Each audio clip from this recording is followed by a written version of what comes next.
I interviewed a professor. He's the one who coined the term rural ghetto. He pointed out that it's not a farm crisis, it's a rural crisis.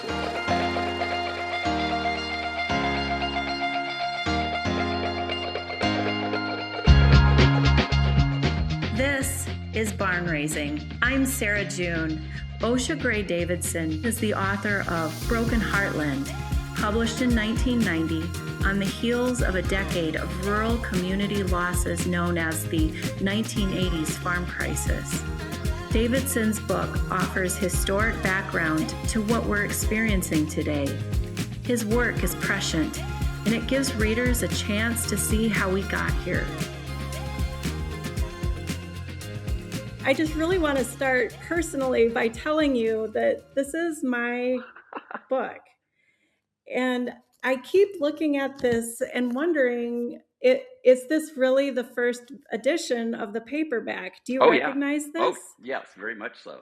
I think I bought this book in 1991 at a B. Dalton bookstore in Albert Lea, Minnesota. Oh, and wow. It cost $12, and I did not have a lot of money for buying books, but I saw on the front here, the Philadelphia Inquirer says, stands out for its powerful documentation of the rural dissolution that resulted from the farm crisis of the 1980s. And when I saw that book, I knew I needed to buy this book. I needed to come up with the $12 and bring that book home. And I brought it home with me that day. And I looked at it and I realized I couldn't read it yet. I grew up in Winneshiek County, Iowa. I was a teenager during the farm crisis. The town closest to me is an unincorporated town of Highlandville. So I was way out in the countryside. My father was a Lutheran minister at the two country churches there. And during the farm crisis years, our family witnessed a lot of trauma from the people in our community. And so when I got your book, I was like, this is so relevant. This is related to my lived experience. I should read this book. But I didn't read it. And I grew up. Yep, I grew up. I got married. I started out in Wisconsin, ended up in Rome, Georgia, moved back to Iowa, moved to Texas, and now I'm in Southwest Virginia. And I was unpacking some books that I hadn't unpacked in years, and this was at the top. And I thought, it's been 35 years. Let's just see what this guy is writing about. What is this book about? So I started reading the book. I couldn't put it down. Oh, good. My work today is in rural justice advocacy. And so I was like, I have to read this for the work I do today. But then as I was reading it, it was like going back in time for me personally, but also, looking in the mirror at actually what's happening in the United States right now. Absolutely. And I will stop and give you a chance to talk, but I just wanted to give you that context of what this book actually means to me 35 years later. It's an amazing capsule of events that are little known in the common American mindset of what a farm crisis is or was in the 1980s. And it means a lot to me for that reason. And then reading it today, in the work that I do today, I look at how so much has not changed, how much has also stayed the same. Yeah. And then the context that you're writing from here really transcends that rural-urban divide. You write about it so eloquently, how the things happening in rural spaces have a major impact on what's happening in our smaller cities, our big cities. It's really a snapshot of America and who we are today. So even though it's 35 years old, the book is prescient. I wish it were irrelevant. This was not something I had planned on writing. I grew up in Des Moines, and people outside of the Midwest think that, oh, if you're a farm kid, if you grew up in Des Moines, and and so many people know that's absolutely not true. Um, I had been to farms a few times. I had never really known what farms were about, what rural communities were about. So at that time, right in the very early 80s, I was more interested just in politics in general and international politics. I got involved in the anti-apartheid movement, and I was very active in that for a few years. And I was doing, when I got a job at the University of Iowa, writing for the magazine, Alumni Magazine. And while I was there, I was planning on writing a book about South Africa and apartheid, which was still very much um, in existence. And I interviewed a professor, and it's in the book, the interview with him. He's the one who coined the term rural ghetto, or at least used it in the interview with me. And it was such a compelling portrait he was painting of a world I did not know. I didn't know what was going on other than, news shows about the farm crisis is how they always put it. And he pointed out that it's not a farm crisis, it's a rural crisis. And after that, and I started reading more about it and talking to people about it, I I thought, why are you thinking of writing a book about South Africa and you're ignoring what's happening right out in your backyard? I lived in Iowa City, which is also not a rural community. It's a very liberal bubble in Iowa.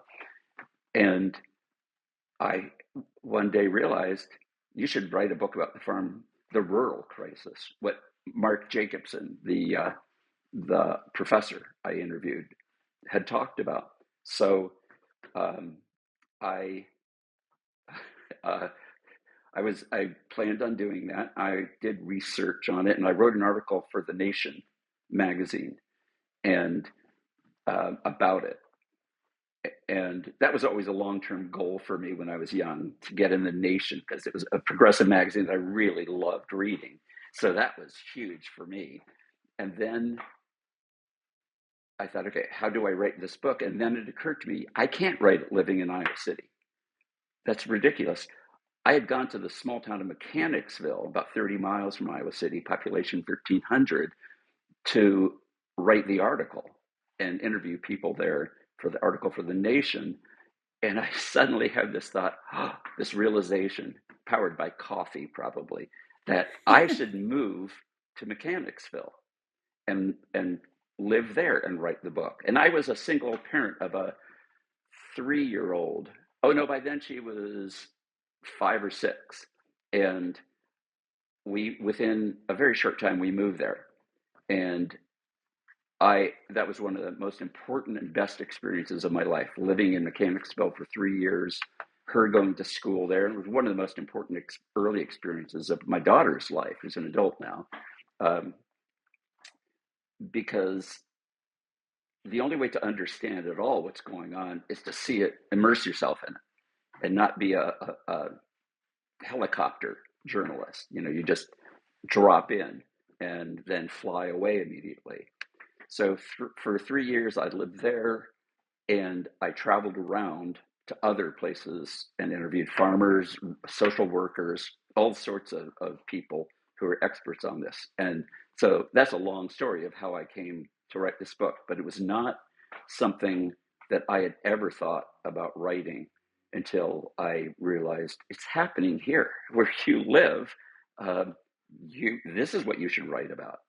And I'm so glad I Yeah. did. It was very rewarding and troubling. And it's kind of it wasn't traumatic for me, but witnessing the trauma that all these people I was talking to in Mechanicsville, the trauma that they were experiencing, was really troubling, as it should be. And Yeah. I think that helped me write that book, to have that going. You said that it was one of the most influential times in your life, and you're coming from Des Moines, which is a very urban space in for Iowa, and then you're moving to Iowa City and then Mechanicsville. How how was that transforming for you? Like, how did it change you personally? It first of all, it gave me such a huge appreciation of uh, people who weren't living in urban areas. And as small as Des Moines was, and Iowa City was, and still is, um, there's such a huge difference between them when you're living in a prosperous area of those places, which is where I lived. I wasn't all that prosperous for many years, but um, I didn't live in. Well, I did live in some dangerous areas, but that wasn't there. I had also lived in other areas in the interim, but also just coming to learn about. I think any group of people going through a difficult time, if you spend time there and you feel what that's like, you develop a better understanding of what it means to be a human, just in general. Because I would react. If I were in that situation, I would be reacting like they were reacting, most likely. And um, that helped me realize that we're all individuals, but we're not very different. And the idea of us and them slowly, dissolves when you're living right, and living with other people, and who are very different from you, and your backgrounds are very different. So yeah, that was there were all these small factors too of things. I'll give one example of it, and then I'll stop talking. But uh, the the idea of small towns and the community where everybody knows everybody else, um, that really interested me. And one day, I I had hung wash up on the line, and I was still working in Iowa City at that time, and drove off in the morning, dropped my daughter at school, or walked my daughter to school, um, and then drove back to Iowa City, worked, and then there was a thunderstorm, and I was just thinking, "Oh, cool, thunderstorm," and then I realized I left the wash on the line, and I I thought, "Oh my God, that's going to be all trashed. I'll have to wash everything again." And when I got home that evening, I opened the front door, and the my laundry was folded in baskets inside the door, and I realized one of my neighbors had done that, and I thought, how wonderful that a neighbor would do that, and they came into my house without permission. And then I found on the sesquicentennial of Mechanicsville, there was a poll about the best thing of living in a small town and the worst. And the best thing was everybody helps each other, and the worst thing was everybody's always in your business. And I thought, well, yes, this is a lived experience of that duality. Yeah. So getting back to your book here, there were about 4 or 5 human stories that really came out uh, in reading your book.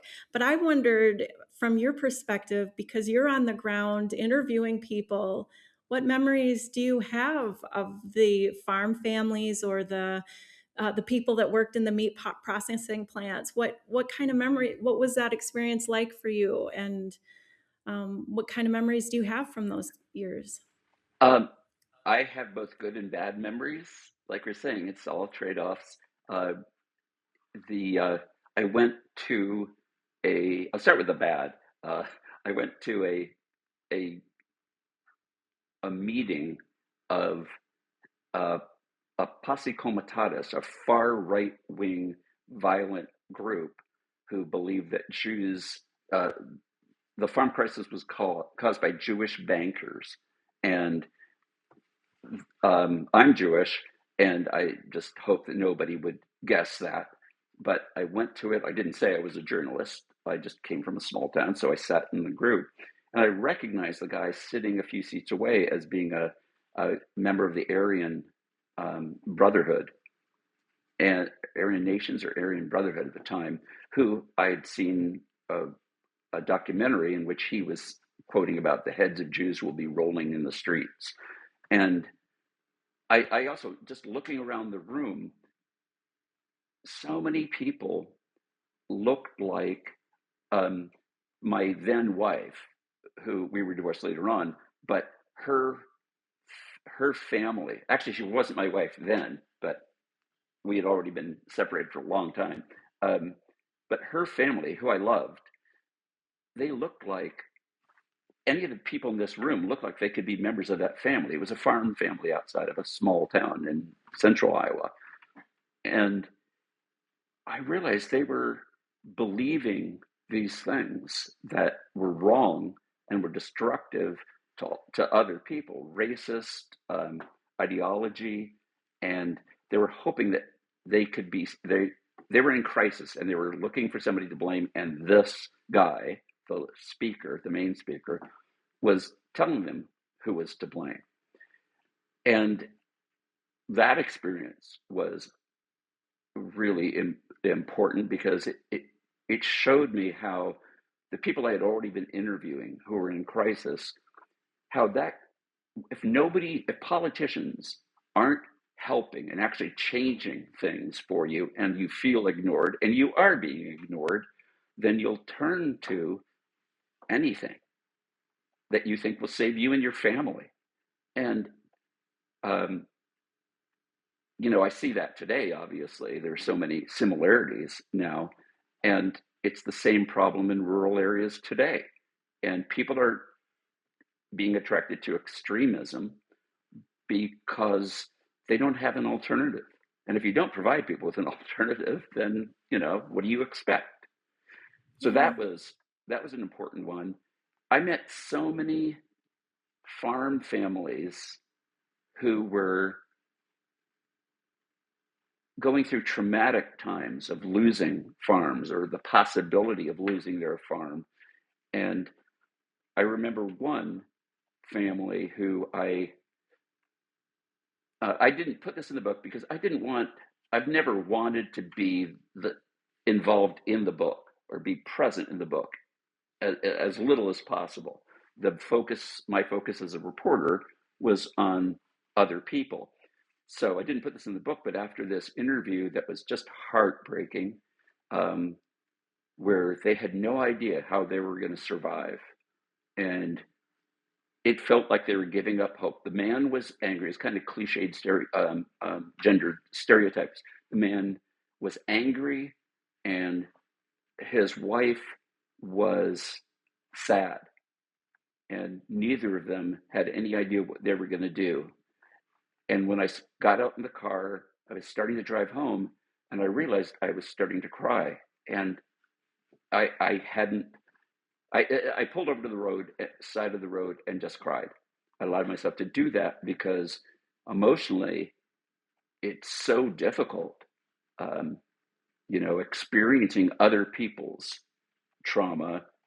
It's so much harder for them. Don't get me wrong, but there's a human reaction to that. Yeah. And as much as you want to distance yourself as a reporter or as a journalist, it's important. And this is one reason why I let myself cry. It's important to allow yourself to have feelings for everybody. And so that was one of the more memorable, because as a boy of my generation, you didn't cry. And I had followed that for quite a long time.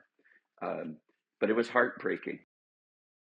Backing up a little bit about the rise of hate groups, when I got to that chapter in your book, you have an entire chapter on hate groups.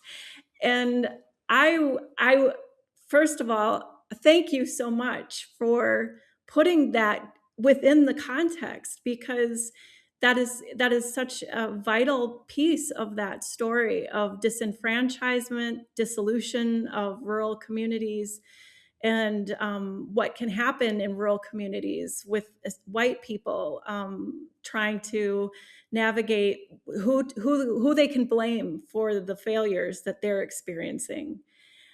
So that was such an eye-opening chapter for me to realize, and then to bring it forward into today's context of with the current rise with hate groups and white supremacist activities, anti-Semitic activities across the United States.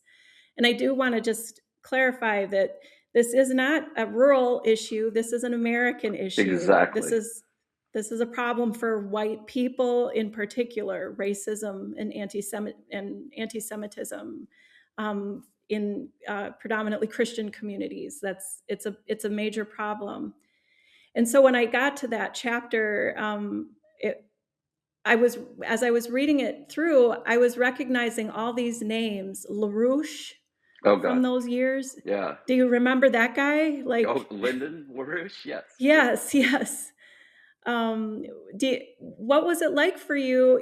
You went to this meeting. Was this the meeting where someone had come in? It was someone, the Kirk family in Nebraska. Dee Kirk was talking to the group about her husband who he ended up killing himself because he had become so delusional with the idea that Jews were taking his farm and the debts that he'd accrued were the fault of the Jews. Do you remember? Was that the meeting you were talking about? Yes, that's the meeting that I was talking about that was in the Amanas in the basement of a chain restaurant place. The LaRouche thing was I went to one of his conferences in Illinois, and that was a very different but similar in a lot of ways about the Queen Elizabeth is behind everything. I mean, his stuff was like all this stuff is, but it's delusional. Yeah. Yeah, and the thing is, it has an audience. There's a lot of white people that they're eating this up and they're taking it in back in the 1980s, just like they are now. And it didn't begin in the 80s either, obviously. No. This is as old as America, and we've made progress in some areas and at some times, but it's like this wave that we can't, that battle maybe will never be won, but it should never be discontinued. It needs to be constantly fought. And the victories actually do make America a better place. It's wonderful. I mean, I know of there was years ago, and it just happened again at the same mosque in Phoenix. It was attacked, and by what was threatened. It was attacked with paintballs a couple of days ago, but years ago, it was armed groups who came up there and were scaring everybody inside and threatening, were chanting about kill the Muslims, something like that. And it made this, there was this call for people. It wasn't designed by the Muslim community. It was designed by religious non-Muslim leaders in Phoenix to come and stand in unity around the mosque in solidarity and protection while they're praying, to be outside and keep an eye and call the cops if something happens. And I joined that, and I still know people, Muslims, from that, and it made my life that much richer by joining that. And so many people, it's now, there's an organization that is a speaking bureau that it's Islamic based, but it has people from all faith backgrounds or many faith backgrounds. And they go into schools, they go into communities and give talks about what their religion means. And it really has done a lot. to bring people together. And in fact, when this latest thing happened with paintball, there was this outcry among so many non-Muslims about we need to stand in solidarity and much more organized now. So that's one success I've personally seen. Do you think that journalism kind of focuses on the trauma and the horror of these events and doesn't stick around long enough to tell the story of the healing that comes after? Too much journalism does. Um, Too many journalists, and I think that problem may be getting worse with the consolidation of media. I've heard that, but I haven't read studies that document how much that's happened. It does make sense Yeah. as you have fewer and fewer media sources. You have um, a more unified presentation of things that doesn't get into the subtleties. I mean, the Yeah. nuances, everything's in the nuances, and journalism is far too often in America not Yeah. concerned at all with nuance and context.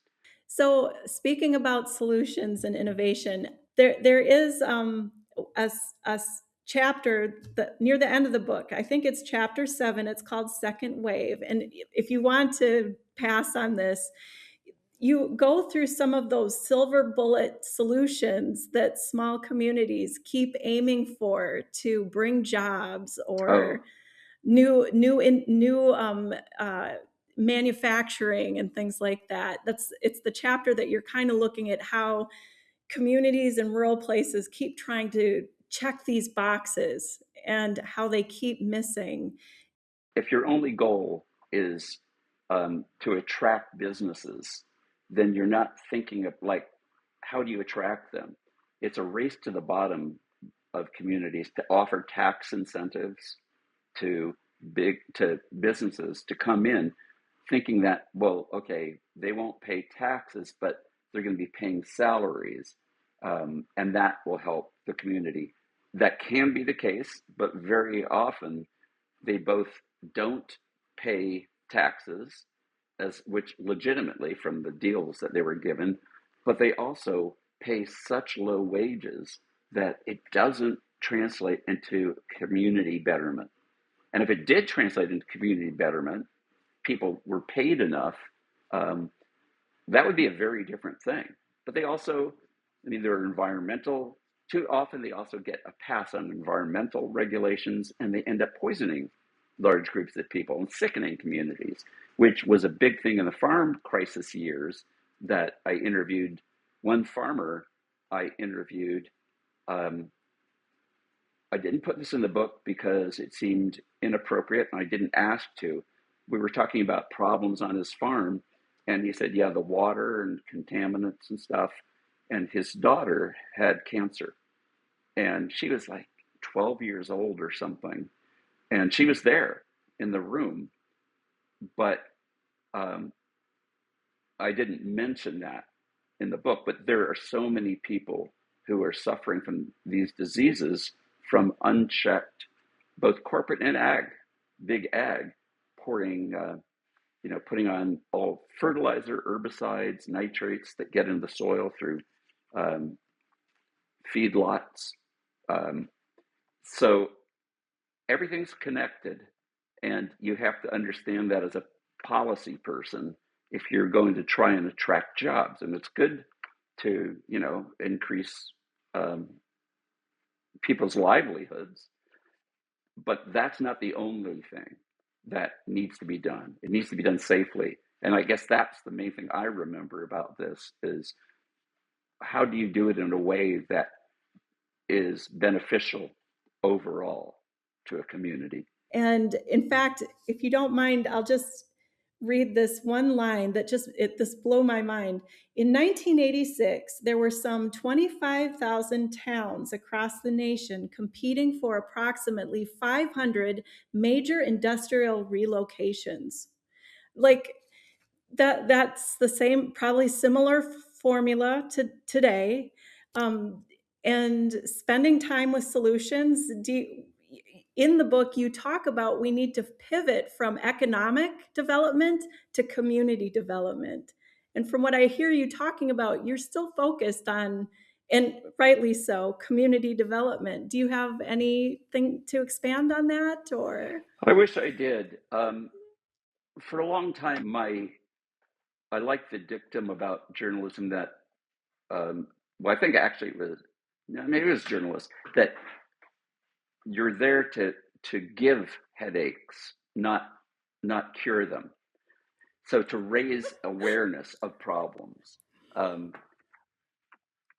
I felt much more qualified to report that than to come to a conclusion on the beneficial things that people were suggesting. I mean, I did the best I could with that, but I thought I should not pass myself off as an expert on that. Especially on this, my first book, it was uh, report accurately about the problem. That was my main goal, because I saw the Yeah. mainstream media was not doing that. It was a farm crisis that was just about bad bankers, um, but not taking a more nuanced view, and the knock-on effects in rural communities that Yeah. I was told about and saw then. When you go back in your mind to the 1980s, there's Reagan, these are the Reagan years. And I often hear white Americans in particular talk about how great the 80s were, how great the Reagan years were. And I just want to give some context. We had the Iran hostage crisis that was wrapping up right in that first start of the decade. We Our Black urban communities were dealing with the crack epidemic, the AIDS epidemic, the farm crisis, and all of these issues are dramatically impacting millions of American lives. And journalists have their little, spotlights here and there. And there's a lot of trauma going on for marginalized groups. What do you remember of those years in with the farm crisis, and how Reagan responded to the Oh farm my crisis? gosh. Uh, he, I never had that kind of appreciation for Ronald Reagan. I'd never shared that. Um, he was just like so many others. And this isn't a political party thing so much as um, people who are more ideologues um, than they are focused on helping all sorts of people. And that's just in our history, that's been the case. But under Reagan, I think so many precedents got started about economic life in America. Um, Welfare queens was one of his issues. Uh, Demonizing poor Black women. Um, that I could never forgive him for those issues, ignoring the AIDS crisis when so many people were dying. I mean, he did do, I think, some good things like the SALT treaties, the start of um, getting rid of nuclear devices, nuclear Yeah, weapons between Russia, the Soviet Union, and the U.S. That was huge. That was huge. So I want to give credit where credit's due, but yeah, um, so many politicians are like that, where you there's something that's good and a whole lot that's bad.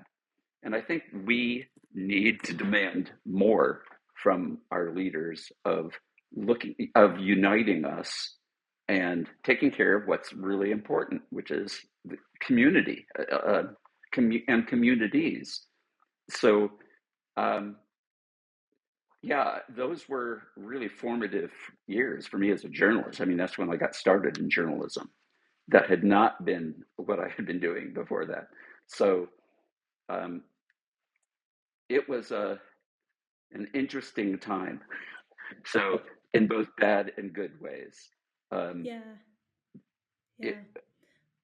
but not exceptional, not different from what we're going through today in terms of how both good and bad. Um, and I hope that we can learn to to do better and demand That's well justice put. for everybody. That there aren't That's well any put. anti or groups that are un-American groups as people, um, and that we need to work together to make Yeah. change for everybody. Yeah. Well put. Well put. One of the last things I wanted to mention about the farm crisis in particular was how in our communities there was a lot of blaming of the farmers who did lose their farms. And a lot of farmers had who got to keep their farms or didn't have those issues were pretty self-righteous. Do you surely remember some of that I do. happening? Yeah, it was a continuation and an acceleration of the period of consolidation of farms in America. That's been going on since the early 1900s, where we're losing smaller farms, they're getting consolidated, and now, and back then, that becoming a corporate entity instead of farm families. That kind of consolidation is bad in any industry and bad in communities. Walter Goldschmidt wrote a book called As You Sow. I think he wrote it in the 40s or the 50s, and it was about rural America. And he showed how, at that point, the destruction of family farms and shrinking rural economy, how that was affecting people in all sorts of ways that other people hadn't thought of. And one was the number of newspapers in America was dwindling even back then, which is crazy because now it's like this modern phenomenon, but that's been going on for a long time, and it's the same reason. It's consolidation. He was showing that that reduces democracy. That's People right. have less power when they don't have access to news, to information, and the ability to understand how things are going, and then people listening to them. So Yeah. the consolidation is continues, and that's one of the main things that needed to be stopped if we wanted to keep communities healthy in rural areas. It's amazing that you said that because I actually highlighted that for our conversation today. You talk about the study in the 1940s where he's Yeah, examining the economic experience of two California towns, one where it's a conglomerates have moved in, and the other where the small family farms have stayed connected to the community, active. And you write about that beautifully. This comparison from the 1940s, the diversity that the small community, small farms, they have more shops, more real retail, more civic engagement because people feel like they have a say in their community. But the town that was taken over by ag monopolies in the 1940s is exactly the opposite. And the economic disparities in residents was so vast by comparison to the one where there were small family farms. yeah, So, that was Walter Goldschmidt's work, and um, things continue apace. yeah. And he felt when I first interviewed him, he felt, yeah, people. My memory of it is that he felt that, yeah, it wasn't. He wished that people had done more about the things that he wrote about, and I felt the same way. Although my book does not compare to his. His was truly a classic and got way too little attention, but it was seminal for me and influential for me to think about these things. I look at your book as a call, and then I have Austin Frerich's book, Barons, that was written a couple years ago, published, I think, in 2024. about the same topic, and I look at his book as a response to your book. What's so remarkable about this is written in 1991. This one is written 35 years later. You both are writing about the same things, similar issues with monopolies in agriculture. And Austin Frerick read your book and he loves it. He loves good your to know. book. He said it was astounding to him how, reading it in context as he's been researching and writing his own book, just the similarities in what you're exploring. And both of you are from Iowa, so there's a lot of connections in the work that you did to work that's being done now, and it's informing today's researchers. That's so good to hear. It's so cool that we're all part of, you do one brick in a wall. Yes. And it's built brick by brick. And then who built the wall? We all did. And so playing a part, we can't do everything, but there are things that we can do, and we should do the things that we can do. And it ends up that who accomplished something really great, the community did. We all did together. And yes. So I need to read his book now. It's really remarkable because it is a call and response over a generation of people in Iowa, and it's seminal work. So thank you for your work. And I have one more question for you. Okay.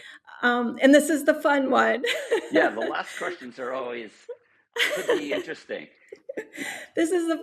I'd like to know, out of all the places you've been on this continent, and places you've lived or been, when you think back, what little patch of land speaks most to your heart?